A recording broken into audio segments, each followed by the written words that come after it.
So day 4 was pretty wild. I mean, from start to finish. This is our first full day with our friends now. We're about to take on everything that Bangkok has to offer. A lot to do today. We start off at the Maeklong Railway Market. Now this is weird. The train literally cuts through the market. I got to ride it and even sat in the conductor seat. You know, I always had a contact, so holla at your boy. The whole market folded up and reopened within seconds. Never seen anything like it. I mean, we got on, you can see pretty much all the tents closing and everything of that nature. And then they just reopen like nothing happens. It is a sight to see. You definitely have to experience that. Next, we went to the salt farm and learned a little bit of how the people in Thailand make a lot out of salt from just putting salt water in there, letting it drain, and they make a lot of different products out of that salt. So we're behind the scenes, we're actually seeing some salt mines. Our private guy took us to this, and it's great how they make the salt from scratch here using the seawater. We even went to the coconut groves and did a lot with the coconuts. They turn a lot of simple things into products that you would never even think about. Thailand always finds a way to turn nature into an art form. After that, we hit the famous floating markets. Everybody tells you about the floating markets. There's even some videos out there of people getting scammed on the floating markets. Yeah. So now that I'm on the floating market, got to negotiate the prices. But check out these engines. You don't get scammed if you have a contact on the ground like we do. I tell you, we travel, we always have somebody local there. It was great. We hit the floating markets. Everything went smoothly. Got to see everything from food to a little bit of cannabis. And we also saw some interesting adult novelties. Very interesting. And then we went to lunch after that. At lunch, this is when things kind of took a turn. As we're eating lunch, our waiter comes to us and says, you have to evacuate. We gotta evacuate. We gotta evacuate. You know, rushing, we just got our meal after a long day and found out that Bangkok had an earthquake. Now, I must say, I did not feel the earthquake. And when the waiter came to us, they thought it was gonna come in. They wanted to make sure that the buildings and everything was safe. So we didn't finish our lunch. And we're on a ferry outside of Bangkok. Just learned that we had an earthquake. We didn't feel it though, but we're moving on. From there, we went to go see the temples. We went out and we went to go see the temples. The temples were great. If you really want to see some beautiful temples in Bangkok, this was it. And it was so beautiful that they had photographers and photo shoots, everything. It was great. After that, we took the long tail boat ride through the canals. And if you understand Bangkok, Bangkok is crowded. It has 9 million people here. Another alternative to not only driving or using the SkyTrain are these canals. And we were able to go through these canals. And while we're going through this, we get to see the big Buddha head that everybody's talking about. And if you saw White Lotus on HBO, when they were driving through the canals, I think it was a part when he was going in there to confront the guy he thought that killed his father. But that section, that scene, if you're a White Lotus fan, you know. But we went through the canals. It was beautiful. It was iconic. It was something that you never get to see. After that, it's time to go home. And this is when things got a little hectic. Because of the earthquake, they cut out all the SkyTrains. And imagine 9 million people without any public transportation. It literally took us 4 hours to go 4 kilometers. That's how crowded it was. This traffic after the hurricane because they shut down all the SkyTrains. So everybody, all 9 million people are on the streets. It was wild. That's a part of traveling. Traveling is the memories, the experience, good or bad. And to tell you the truth, the earthquake wasn't even in Bangkok. It was in Miramar.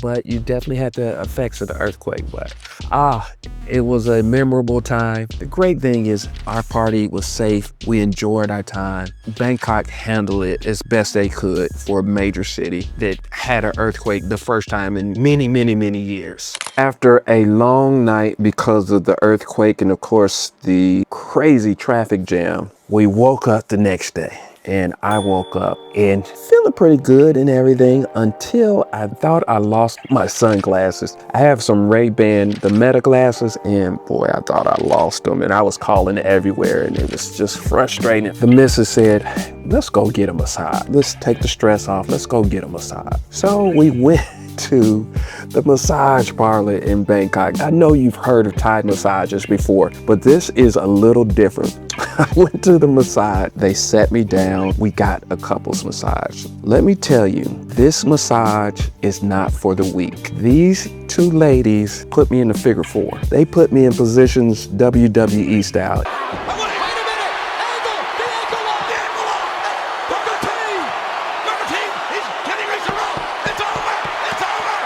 It was wild. I knew when they called me Popeye, they were gonna put everything in it, from stretching me out in ways that I did not know, stepping on you, everything. It was different. I mean, even before we started, they had these underwear that they wanted me to put on. That was a little different in itself. So once I got the underwear on and everything, and we sat down for our couples massage, and they gave it to me. They gave it to me.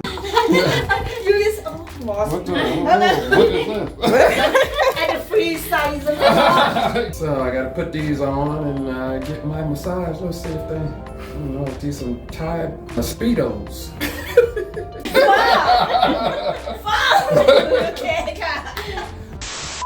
But it hurt so good that I walked out brand new. They knew what they were doing. When I came out of the massage, I felt like a brand new person. They did it all. So we just finished our Thai massage. That was an experience. I don't know if I was getting a massage or if we were wrestling each other. The masseuse, they had us laughing, but everything was great. I'm ready for the next experience in Thailand. So once we were done with that, we squeezed in a little more shopping before we hit the rooftop pool. Rosewood had a beautiful rooftop pool. Right in the heart of the city, you just see the infinity pool just looking out across the different skyscrapers. Amazing, amazing. Next, because this is our last day in Bangkok, I told you it was a 3-day process for the suit. My suit arrives at the hotels. They call me and say, hey, we're here. I'm telling you, these guys gave me the white glove service. Not only did they make sure that the suit was fitted to a T, you're gonna see the name of the shop there. Make sure you check them out. It's crazy. So they came in, make sure the suit fitted, make sure everything was custom fit, everything was right. Oh, white glove service. Then I open it up and you see my name embroidered in the suit. So basically it is a one and only. Enjoy that hospitality and that experience. All right, I want to give a shout out to Mark and his crew at Tony Salam in Bangkok for a beautiful suit. They made it, they did their thing, even making sure they had the suffix at the end of my name, made sure everything was right. So I just want to give a shout out to Tony Salam and the top-notch service when it comes to designing the perfect suits. I can't wait to show them off. I cannot wait. Headed to see a Thai fight. We're headed into my first Thai fight in Thailand. So here we go. We did something a little different. We went to Rajadamnern Stadium, and it is the birthplace of Muay Thai fighting. If you're not familiar with Muay Thai fighting, please look it up. It's basically the official boxing in Thailand. They are celebrating their 80th anniversary, and this stadium is where it all began. It has a great story, and this boxing is different from anything else I've ever seen. They actually have a dance routine before they even start boxing. It is weird, but that's the best thing I like about traveling. We think it's weird, it's custom to there, but it was an experience like no other. We got to sit ringside and see some championship fighting. We started off with women fighting, and then we ended with a championship fight. Got to go backstage and meet with the fighters and take pictures with the fighters as well. We did everything. It was just amazing. We even saw a knockout there. Great time taking in some Muay Thai fighting. After the fight, we went to a restaurant, rooftop restaurant scene, and oh, it was great. It has beautiful views of Bangkok right on the river. You just see it all. I mean, what a sight. And we capped it off with this dessert, and the dessert looks just like a bomb.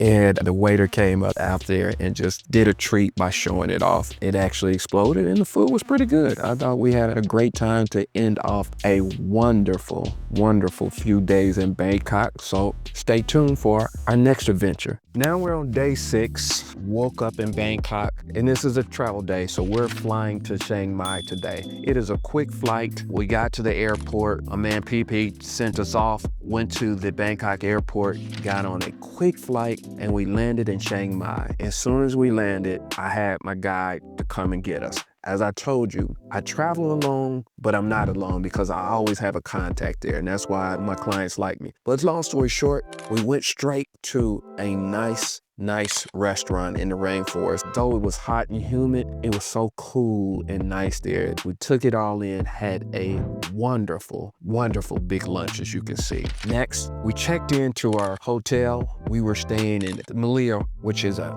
great location right next to the city market. So you are walking distance to everything. We checked in and really just tried to get our bearings because, you know, it was a long day yesterday. We've been traveling today. We woke up a little bit at night and we took the city market. One thing about Showtime Travel, we're going to put you in close proximity to the city life, walkable nightlife here, great accommodations, everything.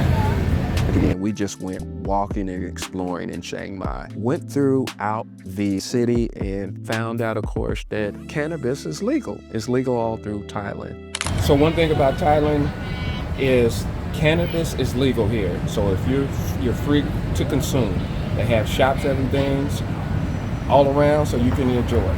So let's look. Went through all those different places, even though I'm not a smoker. Everybody knows somebody who does. So it's funny just to see it out there. And of course, you can see that in the States as well. When you're walking around, you had to take in, it's funny to see different franchises. We had to see what McDonald's was. We had to check out McDonald's. You know, even in luxury travel, you want to sometimes get a little comforts at home, and went to McDonald's to really check it out. After that, really just viewed the city, looked around, took it all in before our next adventure in Chiang Mai the next day, where we're going to see the elephants.